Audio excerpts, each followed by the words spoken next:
Welcome to texture myth. आज के session में हम रिट्रीव सिसवेल कमांड के कुछ और वैल्यूज़ को डिस्कस करेंगे।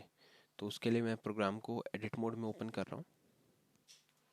सबसे पहले हमने तीन वेरिएबल यहाँ पे डिक्लेयर किए हैं। वेरिएबल डिक्लेरेशन हम आईबीएम की ऑफिशियल वेबसाइट को रेफर करेंगे और उस वहाँ पे जो भी वैल्यूज़ के रिस्पेक्टिव हमारे को लेंथ और टाइप मिलता है उस अकॉर्डिंग हम यहाँ पे वेरिएबल डिक्लेयर करेंगे। ठीक है।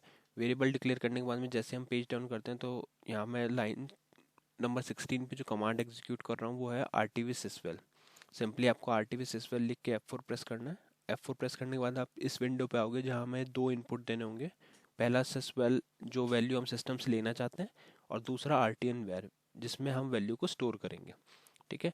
तो उसके बारे में देखने के लिए आप क्या करोगे, सिंपली आप प्रेस करोगे F1 सिसवेल वाली स्क्रीन पे और यहाँ से पेज डाउन शुरू करोगे। यहाँ पे ये सभी वैल्यूज हम ऑलरेडी कवर कर चुके हैं प्रीवियस सेशन में, तो मैं आज जो कवर करने वाले हैं वो है यहाँ पे बॉटम में दिखाता हूँ। ठीक है। तो इस स्क्रीन से आपको मेनली सारी इन्फॉर्मेशन मिल जाएगी, जो भी वैल्यूज हम यूज़ कर रहे हैं वो कौन सी वैल्यू है, क्या उसका पर्पस है, वो यहाँ से आपको मिलेगा। तो अभी हम जो डिस्कस करने वाला है वो है Q B A S pool. तो यहाँ पे इसका मीनिंग क्या लिखा हुआ है, minimum size of the base storage pool in kilobyte. तो ये बताएगा minimum size of base storage pool kilobytes के अंदर। To specify the size in megabyte the number must be followed by star M B and enclosed in apostrophe. ठीक है।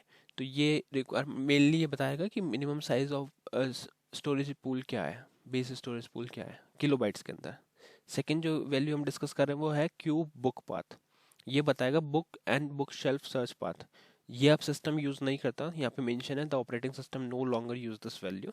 ठीक है। और थर्ड वन है C C S I D, Q C C S I D जिसका meaning है code character set identifier changes made to the system value take effect for the jobs started after the changes is made. तो ये तीन values हैं। तो इस तरह की तीन इन्फॉर्मेशन अगर आपको चाहिए तो आप क्या करोगे, सिंपली इस स्क्रीन के ऊपर आओगे और इस स्क्रीन के ऊपर आके आप यहाँ से ये वैल्यू कॉपी कर लोगे। ठीक है।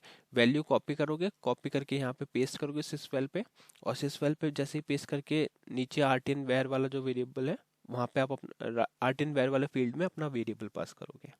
ठीक है। जैसे ये लाइन नंबर 16 एग्जीक्यूट होगी, आपकी वैल्यू मिल जाएगी आपको बेस पूल की इसके अंदर। इसी तरह से हम लाइन नंबर 18 पे बुक पाथ को रिट्रीव कर रहे हैं और सी सी एस आई डी को लाइन नंबर 20 पे। वैल्यूज रिट्रीव हो गई कमांड एग्जीक्यूट होने के बाद, अब हम उसको प्रिंट कर रहे हैं। प्रिंट करने के लिए हम यूज़ करते हैं S N D P G M M S G command. तो यहाँ पे F4 लेके मैं आपको दिखा देता हूँ। पहली वैल्यू डेसिमल है तो उसको हम कन्वर्ट कर रहे हैं कैरेक्टर में, क्योंकि S N D P G M M S G decimal value को एक्सेप्ट नहीं करता। ठीक है। सेकंड वैल्यू जो है वो हमारी ऑलरेडी कैरेक्टर टाइप की है तो हम डायरेक्टली उसको पास कर रहे हैं, और थर्ड वैल्यू फिर से डेसिमल है तो उसको हम कन्वर्ट कर रहे हैं कैरेक्टर में और फिर उसको पास कर रहे हैं। तो इस तरह से ये वर्क करेगा। तो सिंपली हमने क्या किया, पहले वेरिएबल डिक्लेयर किए, वेबसाइट रेफर किया, वहाँ से अपने को डिटेल मिली, जो मैंने अभी यहाँ पे डिक्लेयर किया है वो वहीं से रेफर करके किया है। ठीक है।